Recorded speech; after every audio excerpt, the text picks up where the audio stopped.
มันมันใส่หมดเลยโอ้ยโหนี่ก็ได้มันโอ้นี่ให้น้องโอ้ยไปเนาะรับไปได้เร็วปลาแดงปลาสวยงามโอ้ตัวใหญ่เดี๋ยวนะยกจักนี่ถึกเลยโอ้ยต้องกล้องเลยลานเบ็ดกระถึกเลยนี่ได้แล้วนี่ก็ยากป่ะนี่คนมันมาตัวใหญ่ข้ากีตาร์เอ้ยตกแบบนี้โอ้ยคนหวานตัว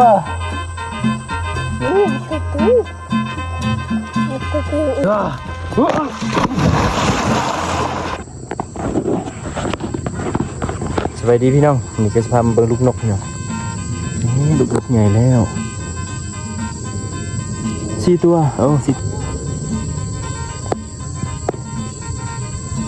ลูกนก4 ตัวพี่น้องอยู่นอกออกเลยวันนี้เด้อนี่นะนี่จะเอาน้ำนอกออกแล้วก็เอาปลาออกได้วันนี้นะครับดึงออกขุดน้ำนอกออกเพราะเขามี3 นองเลยเขาขุดน้องนี้เขาไม่ได้ปั๊มน้ำออกประมาณอีพอได้ปั๊มเมื่อวานเนาะนี่เขาไม่ได้ปั๊มน้ำออกประมาณ10 กว่าปีเนาะเพราะว่าเขาดิเฮ็ดนอกเลย10 ปลายปีแล้วไม่ได้ปั๊มออกเลยแล้ววันนี้จะมาปั๊มออกเราจะมาเก็บปลาให้เบิ่งปั๊มเงินแห้งบัดเนี่ยปลาโคมีหลายเด้คอนซีมวันนี้เข้ามาน้ำลาย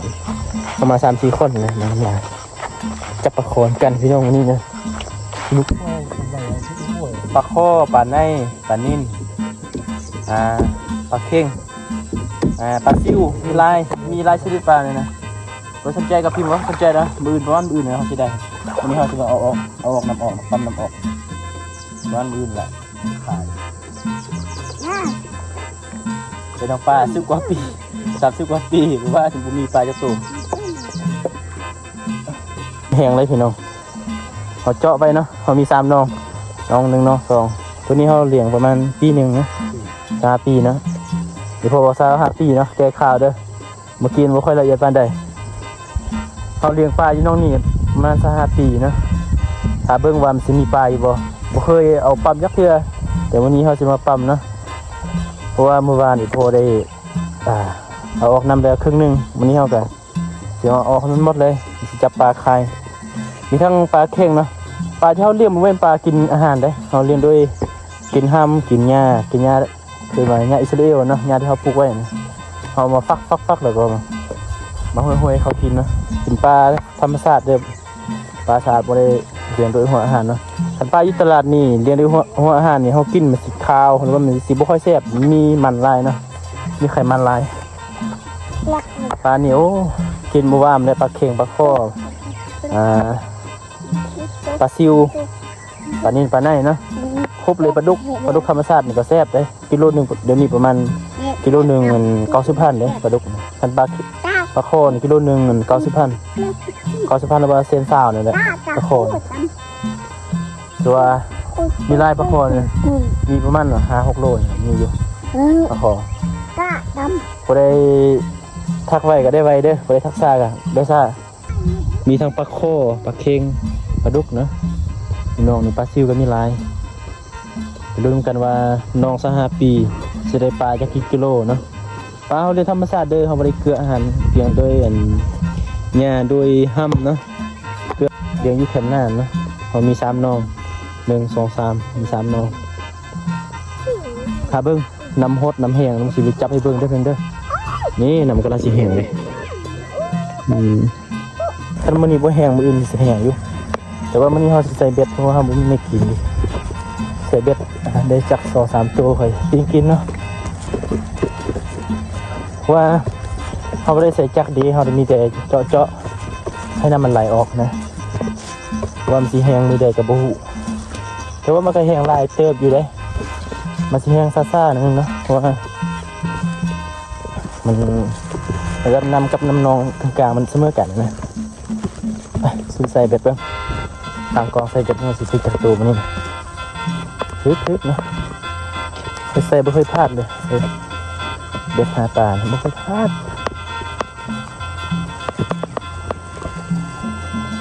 ลองใส่มั้งเนี่ยใส่ก่อน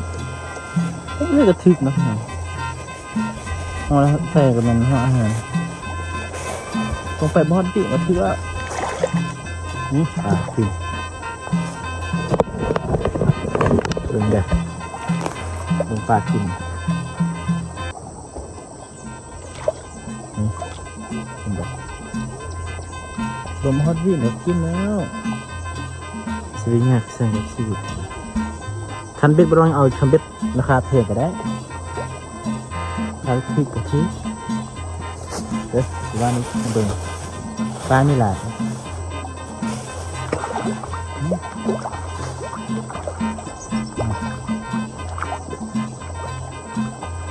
นั่นปลาน้อยนั่นปลายังลมฮอตดิคือว่าเด้อเบิ่งกันโอ้โหถึงอยากสายสั่งได้ละหากินมันมาพี่น้องใช่กินแล้วให้หลานจับตัวนี้เขาสิปล่อยเลยเพราะมันหน่อยครับ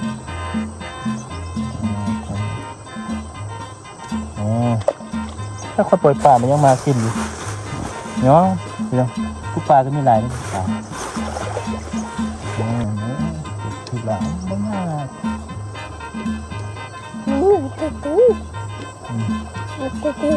ก็จะกินกะกว่าเยอะกว่านึง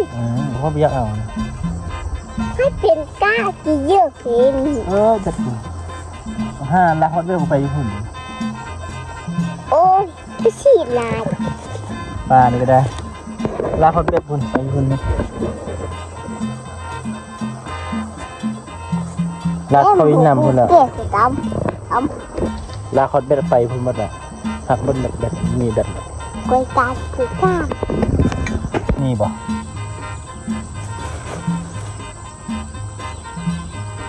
ไม่ยากนะปลาใช่ไหมปลาเขาเลี้ยงโดยธรรมชาติล้วน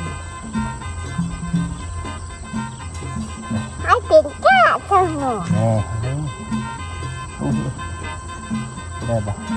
ได้แล้วนี่ไม่ยากปลานี่คนมันมานตัวใหญ่ไป มีกะตา โอ้ยว่าจะเป็นต้องเอาคันเบ็ดราคาแพงๆเป็นเสียนของคนแบบเอาคันเบ็ดใหม่ก็กินอยู่แล้วนะแข่งมาขี่มากินแล้วไปเยอะนิ่ง นี่ อุ้ยให้กินกะ เอ้ย อี ตกเบ็ดนี่โอ้ยอย่าคนหวานตัวเย้ยคนมันหวานตัวมันน้อยเพราะลานตึกเบ็ดกันยกค่ะนี่ถึกแล้วโอ้ยต้องกล้องก่อนเลยลานเบ็ดกระถึกเลยนี่มันเบ็ดกระทึกคือกันใส่เบ็ดกัน ใส่เบ็ด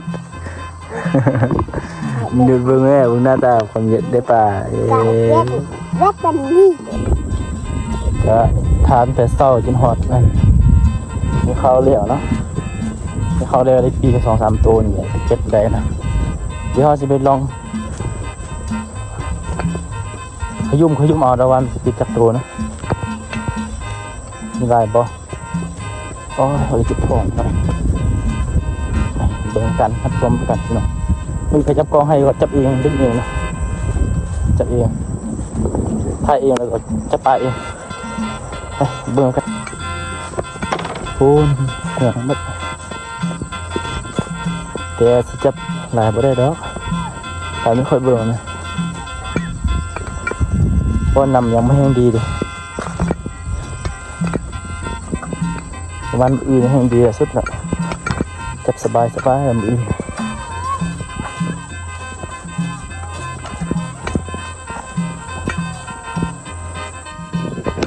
เริ่มงวมปลาเหมือนกันพี่น้องได้บ่ถ้าเองจับเองเลยมานี่นะ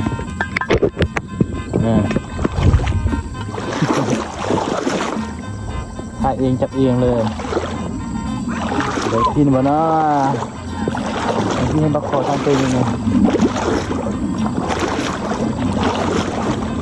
น้ำเนี่ยฮอตดูขาด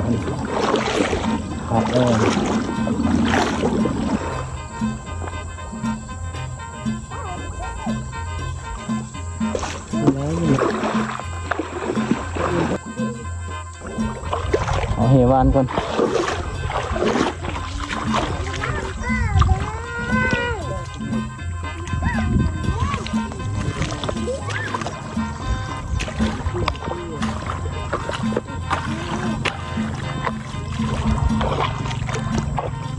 มืออื่นพอแล้วทาน้ำรถแห้งๆอีกทีก่อนมืออื่นได้อยู่บ้านมืออื่นเลยแล้วทาบัดมือละมาแห้งมืออื่นคือแห้งละว่าตอนเช้านี่มันยังท่วมโค้งใหม่แต่มันรุดแล้ว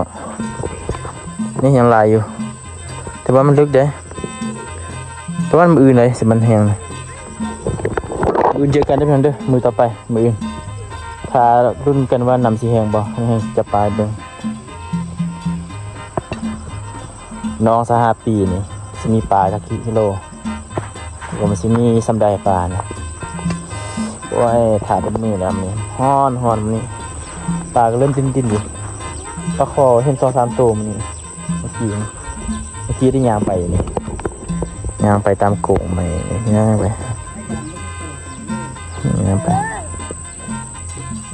แต่ป่านมีอยู่แต่ว่าน้ำยังไม่ได้แห้งดีนะจับบ่ได้มือที่2นะเพราะว่ามือบ้านเขาทะแล้วแต่ว่าน้ำมันยังบ่ลดแต่ว่ามื้อนี้ก็ลดนิดนึงก็บ่ได้ลดแห้งปานใดนะแต่ว่าอายกับพ่อค่อยจับแล้วสายมาจับอีกเพราะมันยังมีบ่ปลาตัวยังมีอยู่แล้วน้ำก็ลดหลายอยู่นะแต่เมื่อวานนี่ลดน้อยเดียวพาลองใส่มาหาดีนี่นะมันจะได้มาจากตัวมันนี่ปลาโคมันลาดกินมันแรงนะแซ่บเลยกบเลยกบเบิ่งกันมันจะได้จากตัวมันนี่นะโอ้น้ำก็ลดหลายอยู่เมื่อวานนี่ยังธรรมดามันนี่ก็ลดหลายอยู่จับใจบ่นะสะพานเบิ่งลูกนกเด้อลูกนก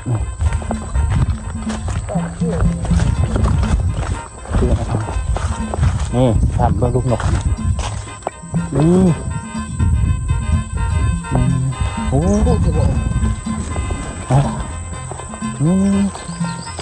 ปลา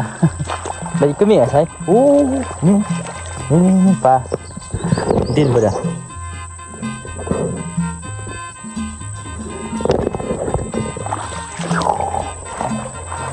อีกอย่างใช่อาจบนนี่เห็นได้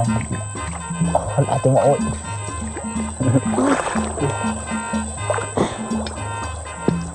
น้องประมาณตายแล้วใช่ไหมโอ้ยโอ้เลยเดี๋ยวรอขึ้นมาเป็นแรกครับพี่ขึ้น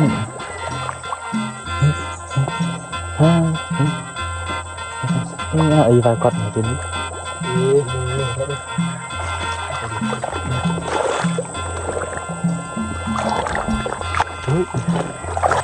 ไงอยู่เดี๋ยวได้แล้ว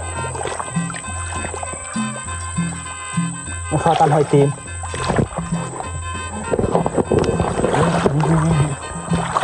เดี๋ยวก็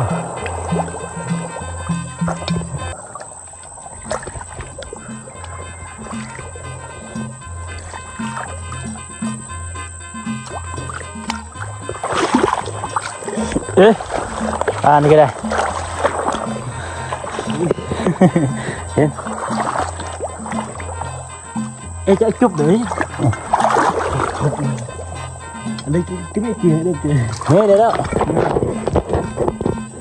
มันโอ้ยเต็มอยู่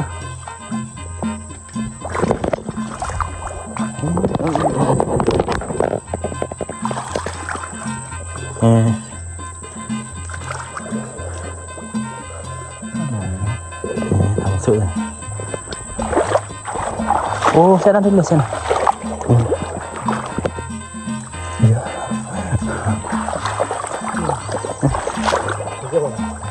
นี่หมดยัง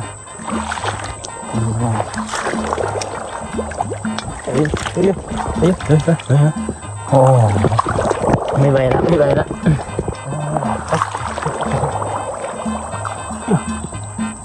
อ่ะเฮ้ยดูอะไรเฮ้ยเห็นแล้วชิดกูแล้วก็นำบ่อยแห้งดีนะพี่น้องดูดูมีร้ายอยู่ดู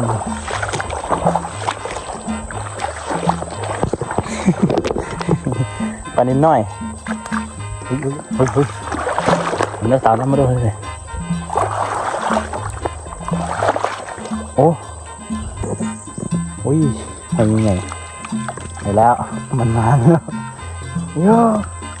โอ้ยจะได้ยังค่อยเข้ามาหอยทีนี้แล้วกัน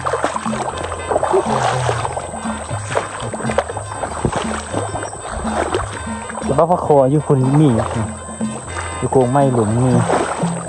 แต่ว่าอยู่นิ่มไม่ค่อยมีโอ้ยโอ้ย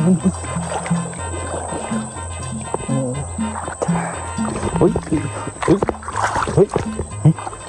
ไอ้เหี้ยรอดไปได้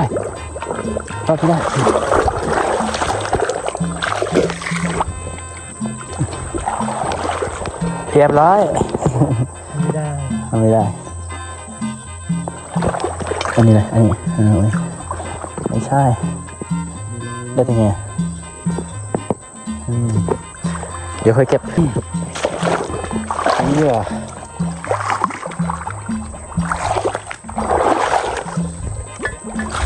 เอาขี้ต้มนะเพราะว่าขี้ต้มมันลึกขี้ต้มนี่ซับหัวเข้ากันนะความขี้ต้มมันลึกจริงๆซับหัวเข้าตายสักโอ้อันนี้ไหนปลานิลที่เขาห้อยตีน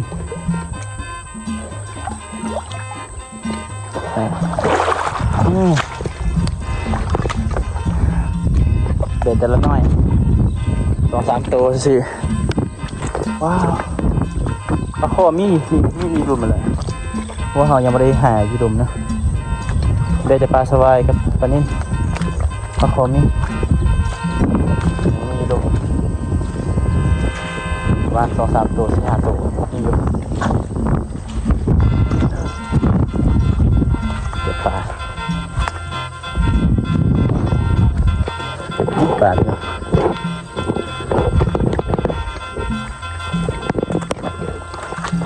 หมู่บ้านผ่าเบิดมือหมู่บ้านนำบ่แห้งจักเทื่อแต่มันนี่แห้งอยู่มันกำลังแห้งมันนี่หมู่บ้านบ่แห้งนะปลาคอนมีอยู่ประมาณ2-3 ตัวทุกเดือดาได้ปะโอ้หมานแล้วหมานคนหมานโอ้ดำซิ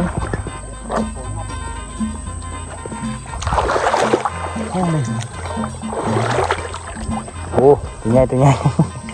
หมานเดี๋ยวนะไปยีนอกเอาได้ผมเป็นคนอุ้ยเดี๋ยวนี้มันมีปลาลายได้นี่เป็นแห้งอย่างนี้กับสุดนี่ เอาหายใช่ละให้ดีเซนมาเดียวเยอะน้ำรั่วไอ้ลำละปลาไหลบอมปลาไม่หลอกเดี๋ยวมันตัวใหญ่เลยเฮ้ยเอาถึงวันไหนวะเดี๋ยวถึงไว้เฮ้ยโอ้ปลานิลใส่ยังไงกิโลนึงนะถ้าเอาหม้อซ้ำได้เนาะถ้ามันแห้งบกเหนียวไม่ให้ว่าเลยปลาว้าวปลานิลใส่5 ขีดนี่ถึงก็ได้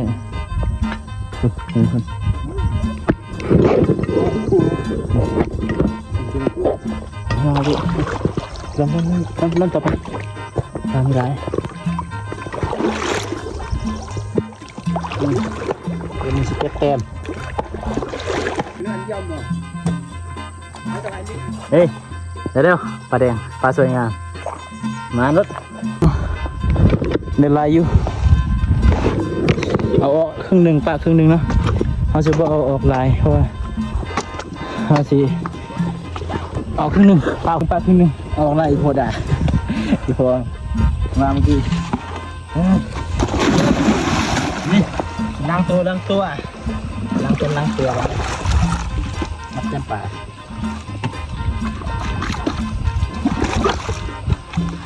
ใช่คือกันหมด รูป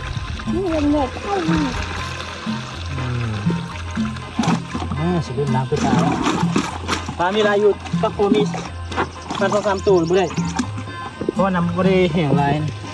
น้ำบุได้แห้งบกตัวแห้งธรรมดาที่ไปเอาแห่ไปกวาดไว้แห่ไปซ่อนปลาน้อยมีลายปลาซิวมีลายเฮ้ยปลาเนี่ยมีปลานิ่มใส่เลยเสียดายนะบริปลาโคเพราะว่าน้ำบริบกเถอะนะบกเสียดายอยู่ป่ะปลานิ่มธรรมชาติเด้อเลยใส่อาหารเนี่ยนี่รับกินมาแล้วสดเลยเยอะจบไปที่เรียบร้อยพี่น้องล้างเนื้อล้างตัวเนื้อบ้านเฮากลับบ้านเลยนะได้ประมาณ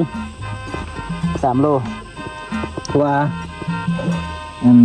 เมื่อกี้นี้เขาก็หาอยู่เนาะไอ้ก็ได้หาอยู่หาได้พอกินเนาะเมื่อกี้ได้ประมาณ2 โลดีก็ได้3 โลนะถ้าเอามดเหนียวร้ายอยู่นะแต่ว่าอีพอให้เอามดไม่จะเอาน้อยเดียวเอาพอกินแล้วคลิปนี้ก็เอาสมีด้วยกันเด้อพอดีเข้ามากันกดไลค์กดติดตามกดซับสไครต์เนี่ย